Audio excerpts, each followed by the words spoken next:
Good. This certainly is a very, very special day as we dedicate this baseball field to Coach Bazarnic, who has served the college so well for many, many years. And we're just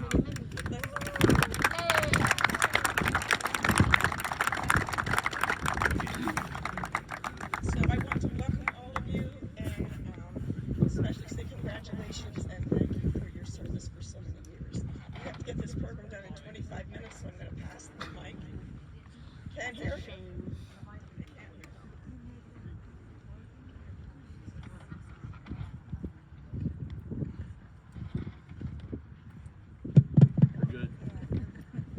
Well, I'm not going to repeat all of that. Just welcome everyone.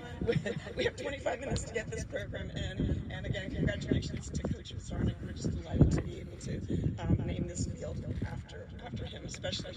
We've got all the renovations that have been done here. It's just phenomenal. So congratulations.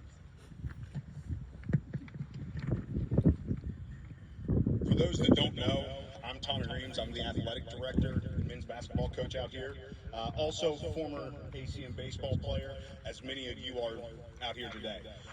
When it comes down to naming the field after Coach, I don't think any one of us have any reservations on honoring such an impactful person, not just in our community, but in any of our lives.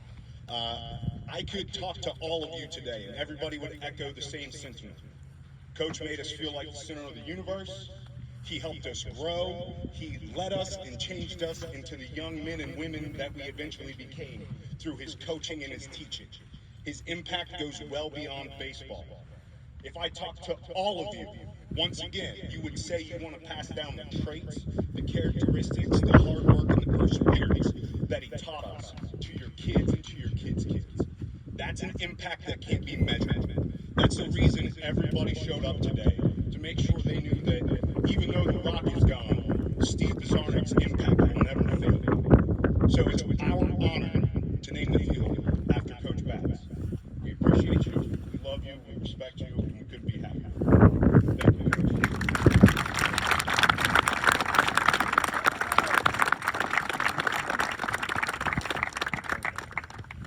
Thanks, guys. My name is J.R. Blue. I'm the assistant athletic director out here now. I'm going to take a few more minutes, and I apologize to Anna Rundle, but you don't get this many opportunities to speak about someone this impactful. But I want to thank everybody for coming. I want to start off by congratulating Mrs. Bazarnic and his daughter, Christy. To me, this is as big a day for them. And, you know, anybody that knows in the baseball family, it's impossible to do it without the family, the wife and the children. All the time away, all the holidays. And this, to me, is their moment also, so congratulations to them. I'd like to speak about Coach Bazarnic in two ways. One, as the coach, and two, as the person. Coach Bazarnic, the coach, is a winner. 9 World Series appearances, a lot of regional titles, over 1,000 games won, a lot of great players who went to Division I universities and professional contracts. Every single day, I thought this is what we gained when we played here for him, was every single day he led by example. He never did anything, he never asked us to do anything that he didn't do. He led by example every day, and he demanded discipline, work ethic, toughness, energy, confidence, perseverance, never quit attitude, team player, loyalty. We were demanded to go to class. We were demanded to be good on and off the field, and nothing else was accepted. We were so lucky every day to play for him. When you're young, you don't always realize it until each year you grow in life, how lucky we were. The 5:30 running, the 6 o'clock lifting, running that mountain. We ran that thing every day. I didn't care if it was 12 degrees, snow, and pouring down rainstorms. We ran that thing. And guess who led the way all the way to the top? And I'm probably about 100 feet behind him cussing, but every day he was building discipline and toughness in all of us. We took ground balls and fly balls in the parking lot when the field was too wet. We took infield, outfield on the outdoor basketball courts, and that was after we shoveled it. So every single day, at the time when you're young, you don't realize what he's doing to you, but every day he was building that discipline and that toughness and that team togetherness. He taught us how to be humble in victory, good sports in defeat. The other thing that I thought was one of his greatest qualities, when we lost, and we did not lose very much, don't mean arrogant about that, but we didn't lose. When we did, paybacks were bad for the other team when we saw them again. That was the demand that we had, and that's what the guys that played here, I see them smiling, they know. That's what we lived up to. We were coming back, and I always felt sorry for the other team the next time we played them. 99% of his players are successful in life. When we did the alumni event this past fall, all the guys, you look at where they're at in life, they're all successful. And that's a big part of Coach Bazarnic, because at the college, freshmen and sophomores, you guys all know this, there's a lot of bad directions to go into. And he made sure that we all stayed on the right path. A quick story I want to share with you on the coaching part, and then I'm going to get into it as a person. 1984 was our first World Series team that I was fortunate enough to be part of. He led us, Allegany College, to 9 World Series appearances. But in the first one, we were naive. We didn't know what to expect. We take a 3-day bus ride to Grand Junction, Colorado. We get out there. We beat Iowa Western game 1. Well, game 2, we're playing Seminole, Oklahoma, the number 1 or 2 ranked team in the country. They were 70-5. They have like 9 guys going to Florida State, Texas, Miami, and they have like 5 or 6 draft picks, high round draft picks. We're on the practice field, we're leaving, they're walking on, nobody says a word. We walk by them, they walk by us.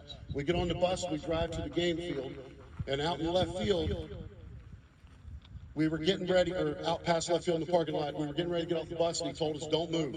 And he talked to us about what we were going to do that day and why we were going to beat them. And we lived up to that. And I'm telling you, they were bigger, stronger, faster. They were better. They had better facilities, better bus, better uniforms. Everything about Seminole, Oklahoma was better. The one thing they did not have was Coach Bazarnic. We had the best leader anybody could have. And that day, I guarantee you this, they were a better baseball team than us, but they were not tougher. And that's the reason we won that day and went on to a lot of victories. And all the teams that he coached, it's the same story. I don't care what year it was. One thing about all of us as ex-players and an ex-coach that coached with him, we've passed down to our players. And I use these three lines almost every day with my younger players. And I know a lot of you guys will hear this and laugh. But every single day, we pass on his coaching legacy to the younger generation. We heard this all the time. It'd be 18 degrees, 40-mile-an-hour winds, and he would say, great day to play 2, men. Because his positive attitude was we were going to go sweep a doubleheader. Didn't matter the weather. The other teams covered up with blankets, and we were 10-run rolling. And that was the attitude we had here. You can't, I heard this one time personally, you can't hoot with the Owls and crow with the Roosters to be successful. I pass that down to the younger kids. The next one is you don't talk with your mouth. You do it with your bat, arm, and glove. We've passed that down to our younger kids. I did that to my 14-year-old son just the other day, trying to keep him from doing that. Those were the great lessons that we had from Coach Bazarnic. Now, on to him as a person.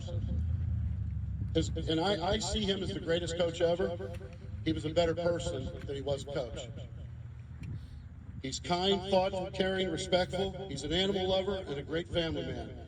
I do not know a better human being around. If there's a nicer human being, I need to meet him. The 3 men that influenced me the most, I've been very fortunate in my 30 years coaching here and then coaching with the White Sox.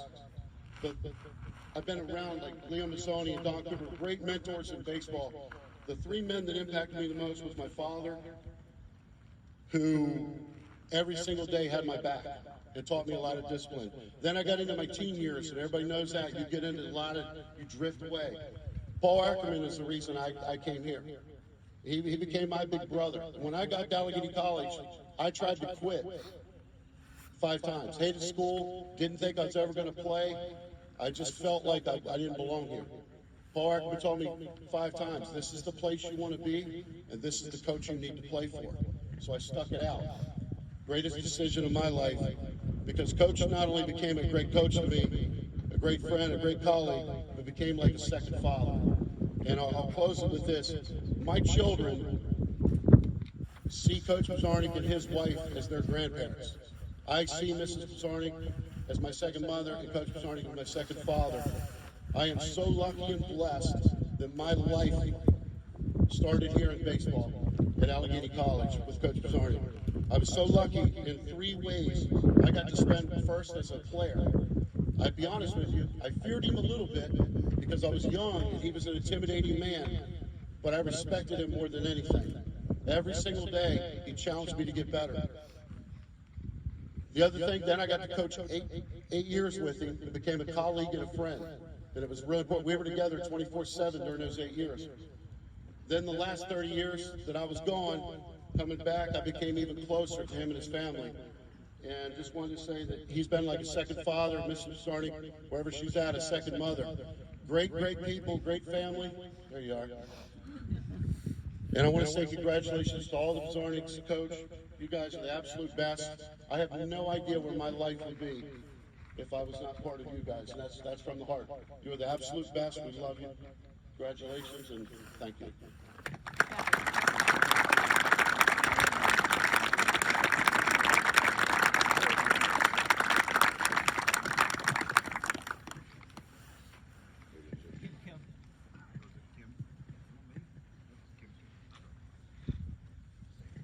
I'll say a few words. How's everybody doing? Great. One of the best days of our lives. This man has done more for this college than I'll ever be able to do. And so we owe him a big applause and a hearty thank you.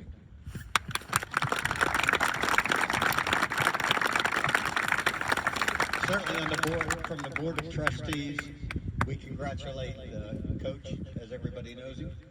And I've gotten to know him through the years, not only the years of baseball here at AC, but also in time of retirement, kind of, for him. I say kind of because I don't think he'll ever retire, ever. And it's good to see really everybody out here honoring a man that has spent his life for not only this college, but our community as well. And he's done amazing things for both. Again, congratulations, Coach. We're really happy for you. Thank you, Mr. Leonard. Good morning, ladies and gentlemen. Coach, good morning. Today is your day. When we reached out to Coach and Miss Kathy, we took him out to lunch to ask his permission to name the field after him, and I was scared half to death that morning. It's like, what am I going to say? How am I going to present this? And we get done eating lunch, and I say, Coach, we need a favor. And Coach's stern voice, he goes, what's that? I said, oh, shit. Shoot, excuse me. And so I said, Coach, I said, oftentimes when somebody does something for somebody, it's not for the day, it's not for tomorrow, it's for 5 years, it's for 10 years, it's for 50 years. I say, Coach, we use you as a recruiting tool. You're a 3-time Hall of Fame baseball coach. You're the winningest coach in all JUCO. I paused, and I said, Coach, can we name the field after you? He looks at Miss Kathy, he says, yes. Coach, it was 39 years ago I met you. I pulled onto this campus for the first time. I was a young, timid, frail individual who grew up in the Eastern Panhandle of West Virginia. Coach has shown me around the campus, and we're leaning against the railing as you walk into the cafeteria. And Coach says, what do you want to do in this game called life? I say, Coach, the part of my brain that does math does not work. Coach says, what about criminal justice? Did do 2 years here, 2 years at Fairmont State. I entered the Maryland State Police Academy. I retired at the rank of major. I was then appointed to Board of Trustees here at Allegany College of Maryland. So this game we all call life came full circle for me because of Coach. Coach, today we have a couple things for you. Number one, we have the last baseball ever played here on the Rock. Number two, we have the home plate here for you from the Rock. And number three, after this year, number one is going to be forever retired, the jersey number one. We were sitting down talking about what number do we get Coach, because Coach didn't stick to a number his entire time with the college. If someone played, he had a favorite number, Coach let him use that number. Roop says, you know, he always wore number one on his coat, and he's number one in my heart. Let's go with number one. Number one it is. After this season, number one will be forever retired, and we have a jersey for you, Coach, that's coming in. It should be in here tomorrow. And on that jersey, it's going to have your name on the back, and every single jersey moving forward is going to have Coach's autograph on the sleeve. On the other sleeve, it's going to have number 1, every single jersey. Coach, in the Field of Dreams, they say if you build it, they will come. You build it. Coach, would like to make some remarks.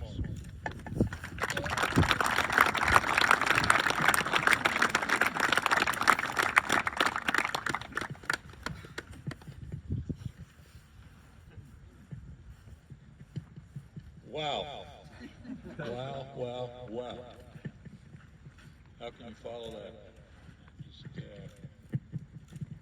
it's beautiful, it's great people, and I just, unbelievable, unbelievable.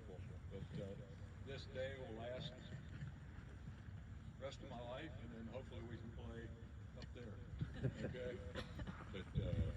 But anyhow, I got to thank, a lot of players that came here and did well, and they worked hard in the classroom, and we tried to do it, and hopefully we did it right. But a lot of these guys, I just unbelievable, and it's great to see them back here today, and and what you all said. It hit home. It hit home. And I want to thank you. I want to thank you. And I can go down through all of them. JR, Tommy, Jimmy, and the president, and this guy right here. I wish they had him playing middle infield back in the day, because he could have played. Did you play? I'm hey, where's Mike Keel? But some other people here from Kline. But well, I just want to thank everybody, and it's just it's been fun. It's been fun. It's a great place to teach, great place to coach, and you can't have nicer people to work for than what we have here at Allegany College of Maryland. But maybe we'll do another 50 years. That'll get you pumped. You got me pumped today. So, but hey, thank you very much. And it's just, I'll remember this the rest of my life. And thank you, and thank you, all of you. Appreciate it.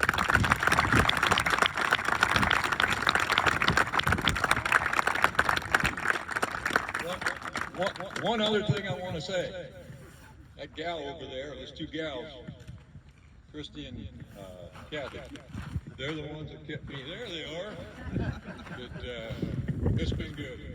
You couldn't have better people than they've been. But it's been fun. It's been fun. They get me up in the morning about 6 and tell me to go run.